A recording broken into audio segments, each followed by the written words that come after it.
हरिओम मित्रों, नमः संस्कृताय। मैं अरुण पांडे आज के इस व्याख्यान में आप सबका हार्दिक स्वागत करता हूं। मित्रों, हम सब जानते हैं कि हम सब कारक प्रकरण का सीरियल वाइज अध्ययन कर रहे हैं। उसमें हमने तृतीया विभक्ति के सभी सूत्रों तक का अध्ययन कर लिया है। कर्ण कारक के भी जितने सूत्र थे वो भी देख लिए हैं। संप्रदान कारक के भी प्रायः सूत्रों का हमने अध्ययन कर लिया है। केवल उससे संबद्ध या चतुर्थी विभक्ति से संबद्ध मानिए केवल 2 सूत्र अवशिष्ट हैं और एक वार्तिक है, एक 2 वार्तिक हैं, जो उन सबको भी हम इस पाठ में समाप्त कर देंगे। तो यह चतुर्थी विभक्ति का अंतिम पाठ होने वाला है।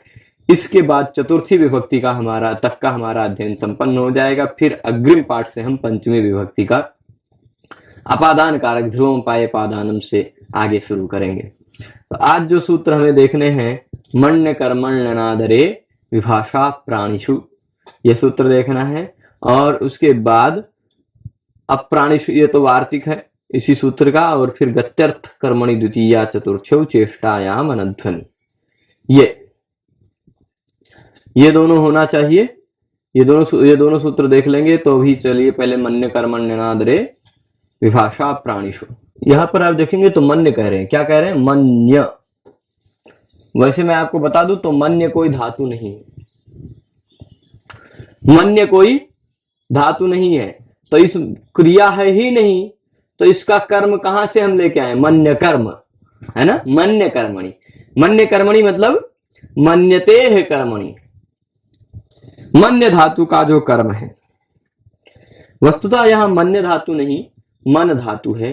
पर मन धातु 2 हो सकती है, इसलिए मन्य कह दिया इन्होंने। देखिए, मन धातु 2 है। एक का मन धातु का रूप बनता है मन्यते, एक का मन धातु का रूप बनता है मनुते।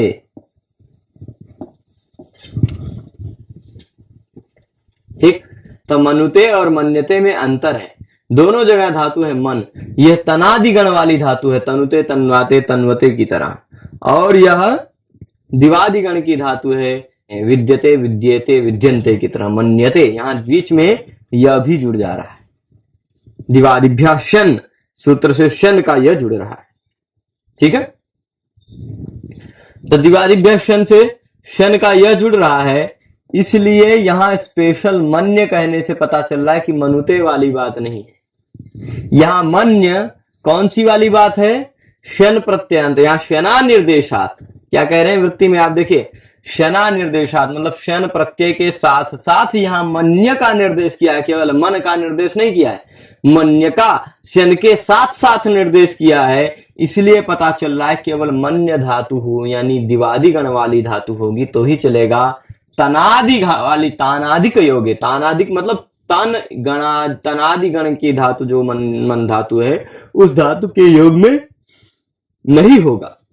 ठीक है, तनादिगण वाली जो मन धातु है उसके योग में नहीं होगा। केवल दिवादिगण की जो धातु है मन, उसके योग में होगा। जैसे न त्वाम तृणम मनवे अहम, मैं तुम्हें तिनके के बराबर नहीं मानता। मैं तुम्हें तिनके के बराबर नहीं मानता। न त्वाम तृणम मनवे, मैं तुम्हें तिनका भी नहीं मानता। ठीक है, तो अब यहां पहले अर्थ देखते हैं। मन्य धातु का, यानी दिवादिगण वाली जो मन धातु है, उस मन धातु के कर्म में विकल्प से चतुर्थी होती है। चतुर्थी की अनुवृत्ति ले आइए।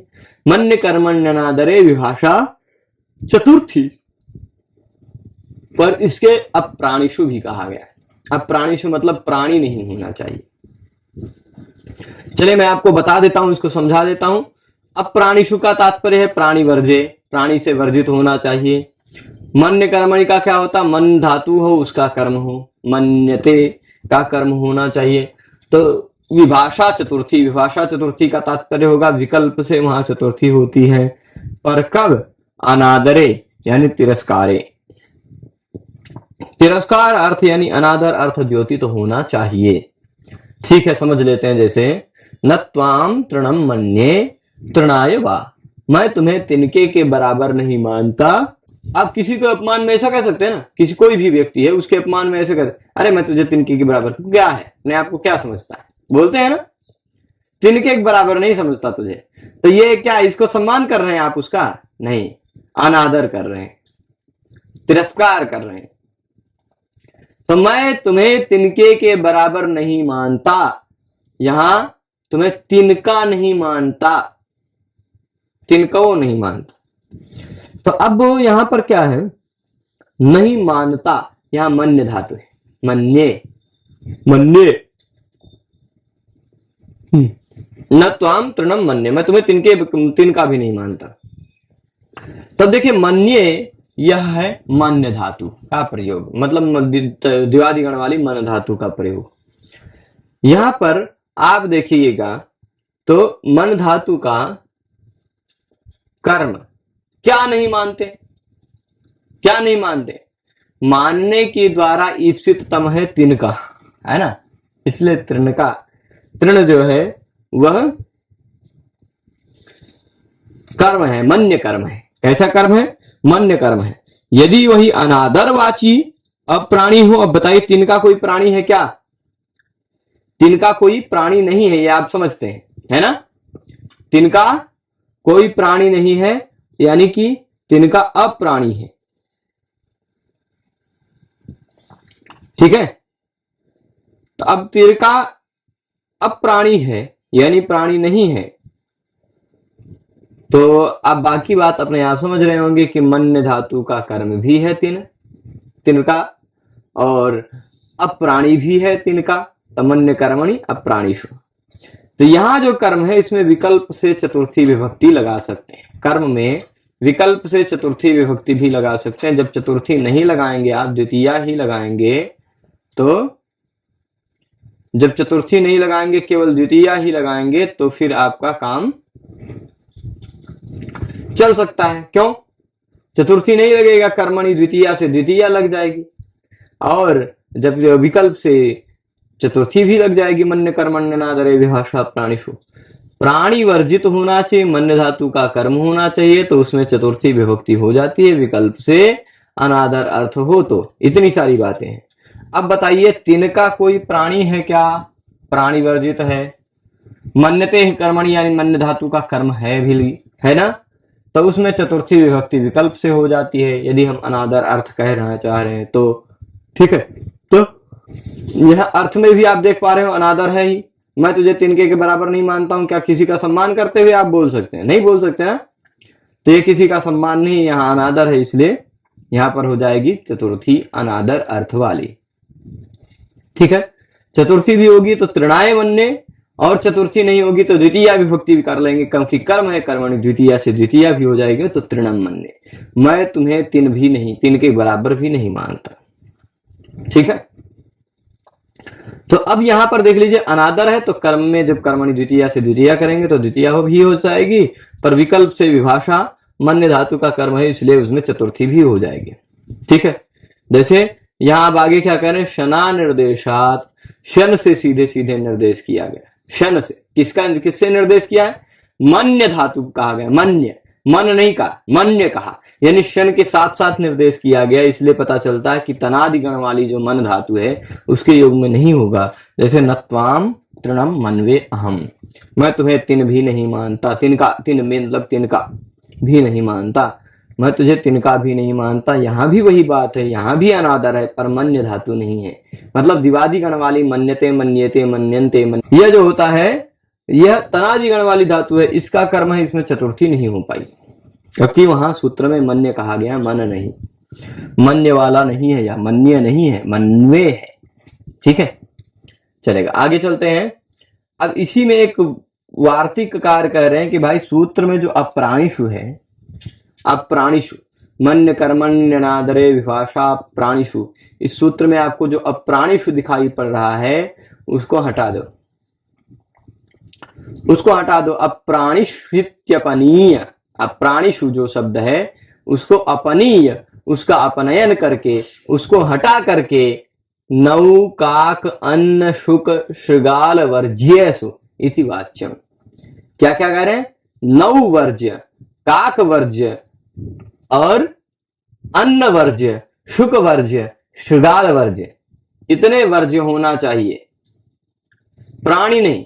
भाई अब आप ध्यान दीजिएगा, सूत्र ने जो कहा कि मन्य धातु का कर्म होना चाहिए, अनादर होना चाहिए, तो उसमें विकल्प से अप्राणी भी होना चाहिए। अप्राणी भी होना चाहिए तो विकल्प से चतुर्थी हो जाती है।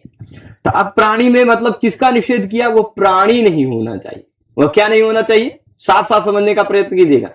इन्होंने सूत्र में साफ साफ निर्देश किया कि वह प्राणी नहीं होना चाहिए, यानी वह अप्राणी होना चाहिए। ठीक है ना? अप्राणी जो कहा उसको हटा दो, यानी प्राणियों का निषेध न करो, अपितु किसका निषेध करो? नौ का निषेध कर दो, काक का निषेध कर दो, अन्न का निषेध कर दो, शुक का निषेध कर दो, शृगाल का निषेध कर दो। ठीक है? नौका का अन्न शुक शकुनी शृगाल वर्जिश। कहीं कहीं शकुनी शब्द भी पाठ मिल जाता है, पर यहां शकुनी नहीं कहा चलेगा, इतने ही शब्द ध्यान रख लीजिए। ठीक है? यहां कुछ लोग नौका पढ़ ले होंगे, नौका का, ऐसा नहीं, नौ, काक, अन्न, शुक और शृगाल, ये इतने शब्दों को वर्जित कर देना है, प्राणियों को वर्जित नहीं करना है। कुछ कभी कभी क्या होता है कि प्राणियों में भी हो जाता है चतुर्थी, और कभी कभी ऐसा होता है कि अप्राणियों में भी नहीं हो पाता है। तो पाणिनि जी ने जो अप्राणिशु कह दिया वो थोड़ा गड़बड़ कह दिया है, उसको हटा दो। अप्राणिशु की जगह क्या कह दे? नौकाकान शकु शुक शकुनि शृगाल वर्ज्येषु, शकुनि हटा दीजिए, नौकाकान शुक शृगाल वर्ज्येषु, इतना कह दे। अप्राणिशु हटा करके क्या कह दे? नौकाकान शुक शृगाल वर्ज्येषु। तो तात्पर्य क्या होगा? प्राणियों का वर्जन किया था, यहां कह देंगे केवल नौ का वर्जन होगा, काक का वर्जन होगा, और अन्न का, शुक का और शृगाल का। इन पांचों के सिवाय और कोई भी दूसरा मन्य का कर्म हो उसमें चतुर्थी विभक्ति हो सकती है, ऐसा तात्पर्य होगा। ठीक है? तब देखिए, न त्वाम नावम मन्ये, या मन्य धातु है ना? या मन्य धातु है, ध्यान से समझेंगे तो पूरी बात समझ में आएगी। मन्य धातु का कर्म है नाव और अन्न, दोनों है, दो दो कर्म यहां दिखाया गया है, दो दो उदाहरण है, न त्वाम नावम मन्ये, न त्वाम अन्नम मन्ये, दो दो उदाहरण दिखा रहे हैं। तो नावम भी है चाहे अन्नम है, दोनों परिस्थितियों में आप समझ पा रहे होंगे कि यहां मन्य का कर्म है, मन्य कर्म है। और मैं तुझे नौकों बराबर नहीं मानता, मैं तुझे अन्नों बराबर नहीं मानता, एक प्रकार का अनादर भी है।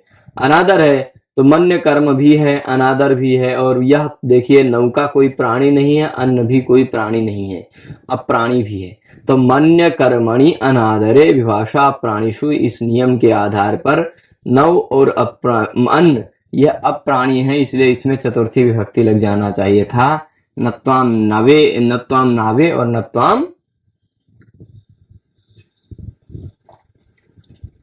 नत्वाम नावे, नवे या होता, नावे होता है, नवे होगा, नत्वाम नवे मन्ये, नत्वाम अन्नाय मन्ये, ऐसा भी प्रयोग हो जाना चाहिए था, पर कहेंगे नहीं होगा, क्योंकि नौ का वर्जन करना है, काक का वर्जन कराव, केवल प्राणियों का वर्जन नहीं करना है। अब प्राणिशु कहा था, वह अप्राणिशु नहीं रहेगा। वस्तुतः क्या है? अप्राणी नहीं, अपितु नौ, काक, अन्न, शुक, शृगाल इतने से वर्जित होना चाहिए केवल। तो भाई नौ से वर्जित नहीं है, नौ ही है, तो चतुर्थी नहीं हो पाएगी। वार्तिक कार्य के नियम के आधार पर यहां देखिए, भले ही यह अप्राणी है, नौ भी भले ही यह अप्राणी है, अन्न भी, फिर भी यहां नहीं हो पाएगी, क्योंकि सूत्र में अप्राणिशु है ही नहीं। सूत्र में नौकाकान शुक शृगाल वर्जेशु है, नौकाकान शुक शृगाल वर्जेशु, ऐसा सूत्र में हट लगा देने पे तो फिर यहां पर चतुर्थी विभक्ति नहीं हो पाएगी।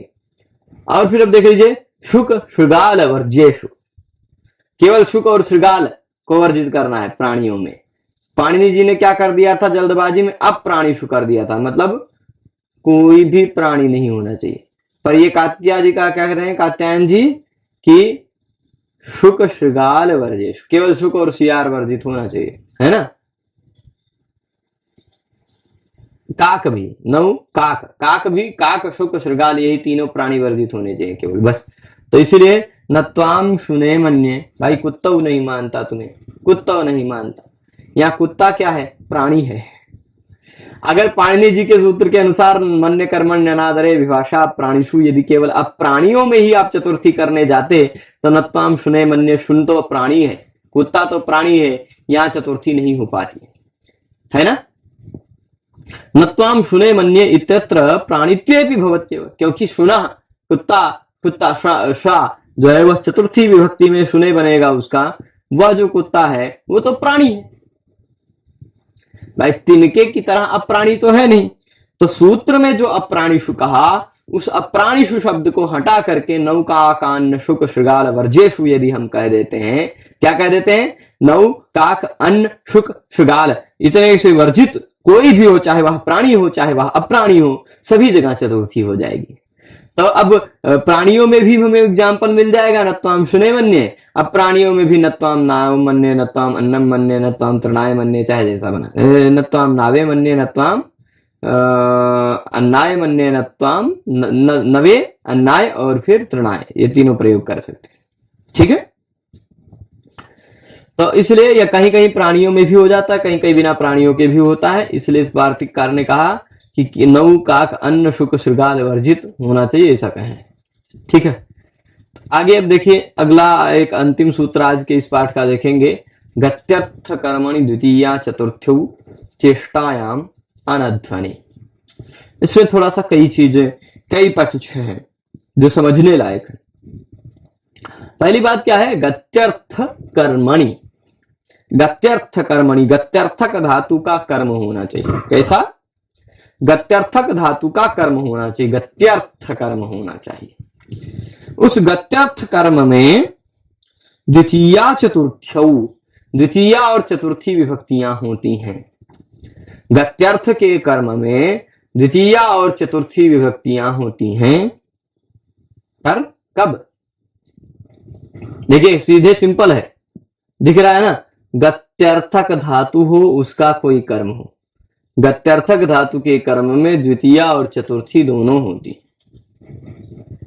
पर क्या होना चाहिए, अनध्वनि चेष्टायाम, अनध्वनि चेष्टायाम यानी अध्व भिन्न कोई चेष्टा हो, मार्ग भिन्न कोई चेष्टा हो। तो कैसी चेष्टा, मार्ग भिन्न अध्व भिन्न कोई चेष्टा होने पर ही अनध्वनि चेष्टायाम। ठीक है, तो गत्यर्थ कर्मणि द्वितीया चतुर्थ्यौ चेष्टायाम अनध्वनि का तात्पर्य फिर से मैं एक बार बता दूं तो गत्यर्थक धातु का कर्म हो, उस गत्यर्थक धातु के कर्म के साथ साथ मार्ग से भिन्न कोई चेष्टा हो रही हो। चेष्टा क्या है ये भी बताऊंगा, मार्ग से भिन्न क्या होता है ये भी बताऊंगा। अध्व मतलब मार्ग, अनध्वनि मतलब मार्ग भिन्ने, मार्ग भिन्न कोई चेष्टा हो, ऐसा हो रहा हो तो भी, और गत्यर्थक का कर्म हो तो भी।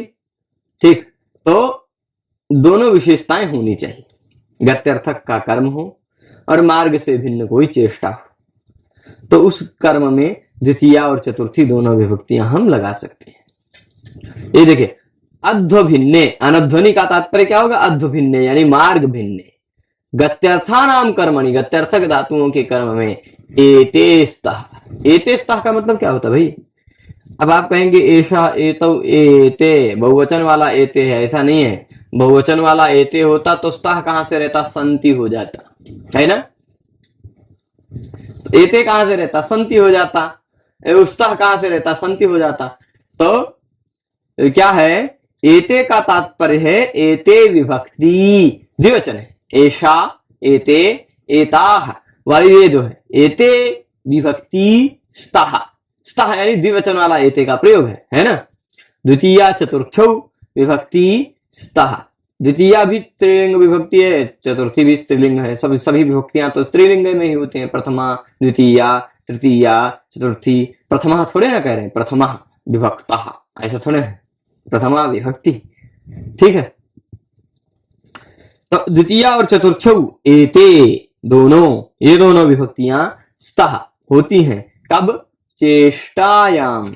चेष्टायाम मतलब होती है, चेष्टा का तात्पर्य क्रिया मत लीजिएगा, चेष्टा का मतलब होता है शारीरिक व्यापार, शारीरिक व्यापार, शारीरिक चलन, हिलना डुलना, शारीरिक परिस्पंदन जो होता है वह चेष्टा कहलाता है।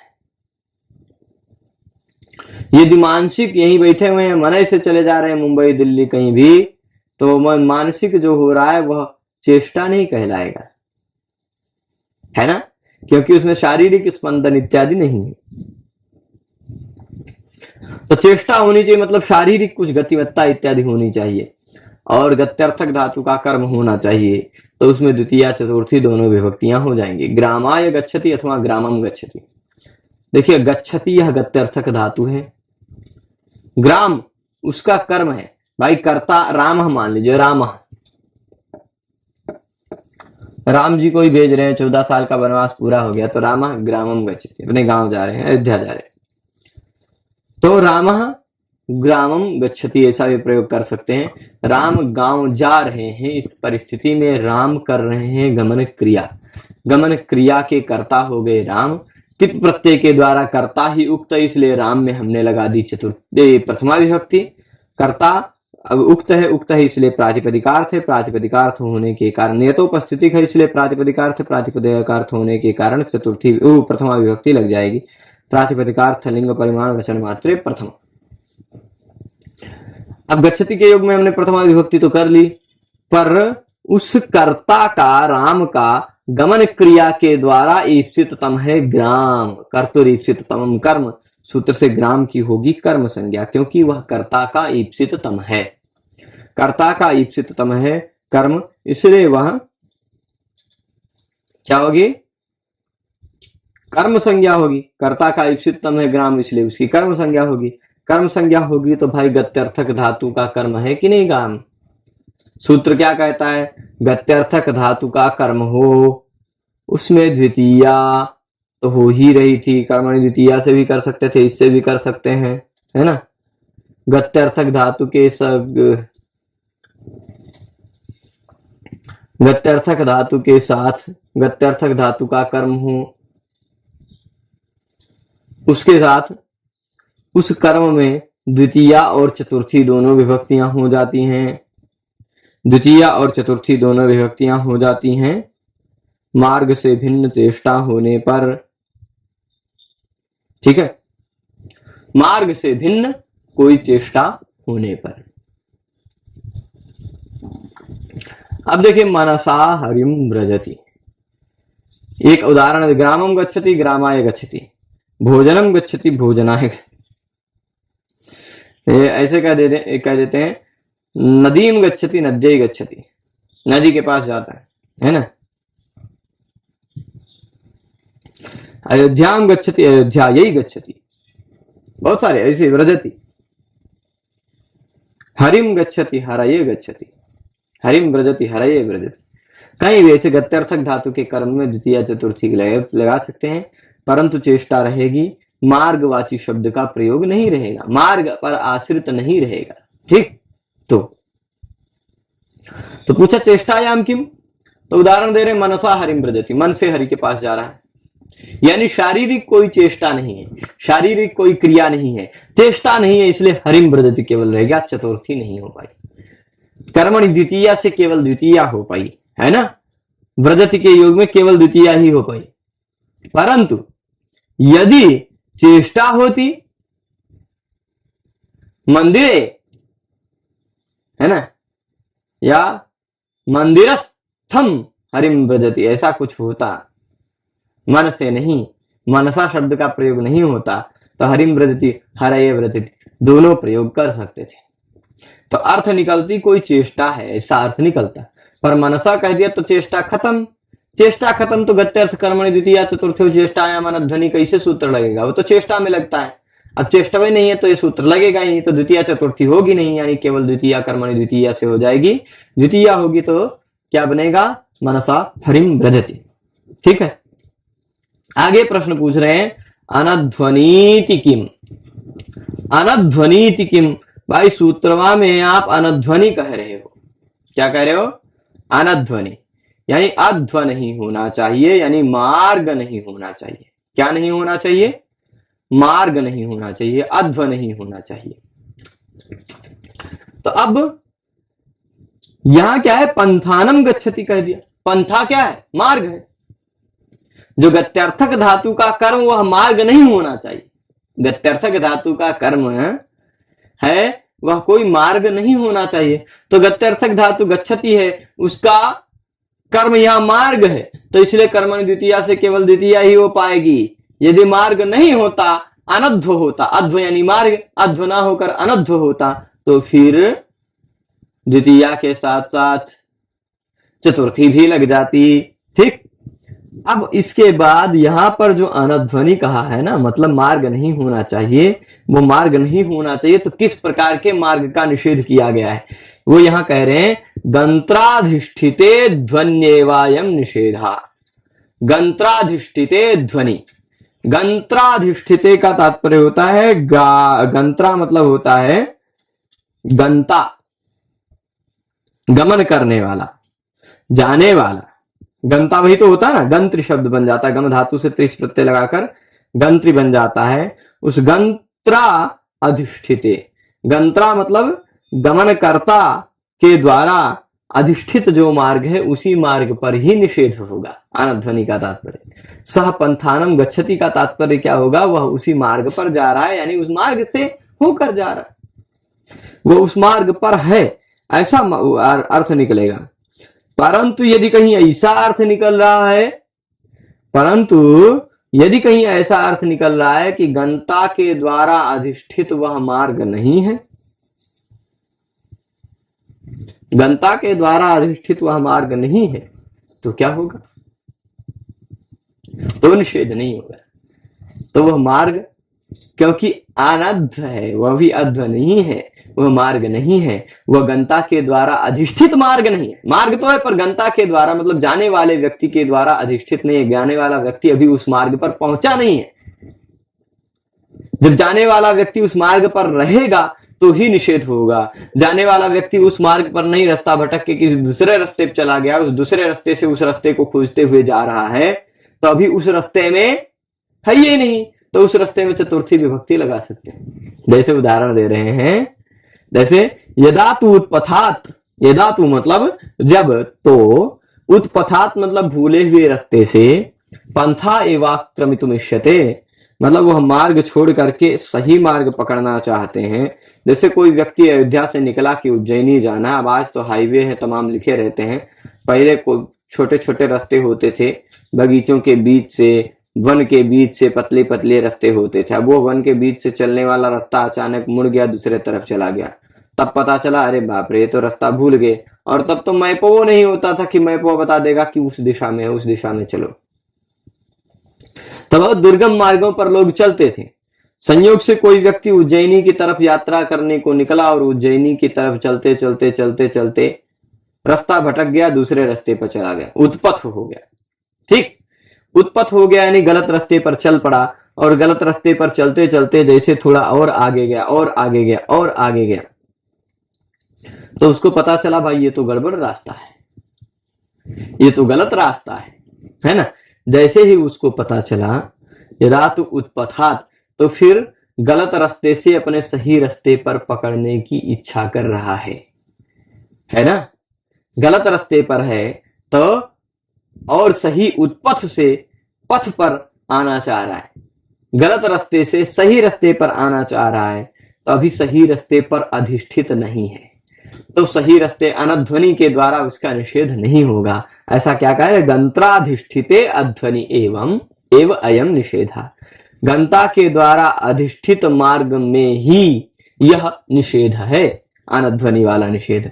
तो गंता के द्वारा, अब ऐसी परिस्थिति में गंता किसी दूसरे देश के दूसरे शहर के रास्ते पे चढ़ गया था, उज्जैनी वाले रास्ते पर नहीं था, इसलिए उज्जैनी वाला रास्ता तो उसके लिए अभी अधिष्ठित नहीं है वह उस रास्ते पर, इसलिए तदा चतुर्थी भवत्येव, तब चतुर्थी हो जाती। जैसे उत्पथेन, उत्पथेन मतलब भूले हुए रास्ते से, पथे गच्छति सही रास्ते पे जाता है। अब सही रास्ते पर अभी अधिष्ठित नहीं है तो हो जाएगा, अगर सही रास्ते पहुंच गया, अधिष्ठित हो गया, तो चतुर्थी नहीं प्रयोग करेंगे, तो केवल द्वितीया ही प्रयोग करेंगे। और जब सही रास्ते से गलत रास्ते से सही रास्ते पर जा रहा है, पर अभी वर्तमान में गलत ही रास्ते पे है, सही रास्ते पर अधिष्ठित नहीं हो पाया है, तो द्वितीया चतुर्थी दोनों हो जाएगी। उत्पथेन पथम गच्छति या उत्पथेन पंथानम गच्छति अथवा उत्पथेन पथे गच्छति, दोनों प्रयोग कर सकते हैं। ठीक है, तो इस तरह से द्वितीय और चतुर्थी विभक्ति हो जाएगी। इस तरह द्वितीय और चतुर्थी होगी और इसी के साथ साथ चतुर्थी विभक्ति भी समाप्त होगी। तो हमने जो दो सूत्र देखे, एक आपने देखा होगा मन्य कर्मण्यनादरे विभाषा प्राणिषु, मन्य धातु का कर्म हो, अनादर अर्थ हो, द्योतित हो रहा हो, विकल्प से अप्राणी होना चाहिए, तो उसमें चतुर्थी विभक्ति हो जाती है विकल्प से। जब चतुर्थी नहीं होगी तो द्वितीया भी होगी, त्वाम तृणम मन्ये त्वाम तृणाय मन्ये, पर वहां अप्राणिषु की जगह पर अप्राणिषु हटा करके नौ काक अन्न शुक श्रृगाल शब्द रख देते पाणिनि जी तो काम चल जाता। यानी इन नौ काक अन्न शुक श्रृगाल वर्ज्य होना चाहिए, तभी चतुर्थी विभक्ति होगी, नहीं तो नहीं होगी। तो नवम अन्नम मन्ये, यहां नहीं हुई चतुर्थी विभक्ति। काकम मन्ये नहीं हुई, शुनम मन्ये नहीं हुई, सॉरी शुकम मन्ये नहीं हुई, श्रृगालम मन्ये नहीं हुई, अनादर चाहे जैसा। परंतु इनसे वर्जित कोई होगा तो चाहे वह प्राणी हो चाहे वह अप्राणी हो, चतुर्थी हो जाएगी। न त्वाम शुने मन्ये, चतुर्थी हो गई है। न त्वाम तृणाय मन्ये, चतुर्थी हो गई। ठीक, तो अन्नाय मन्ये तृणाय मन्ये, अन्नाय मन्ये न त्वाम अन्नाय मन्ये न त्वाम,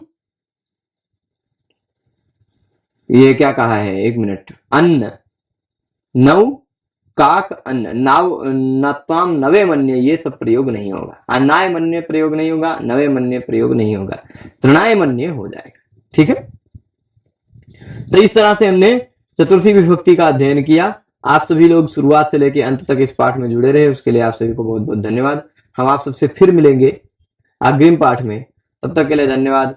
नमः संस्कृताय।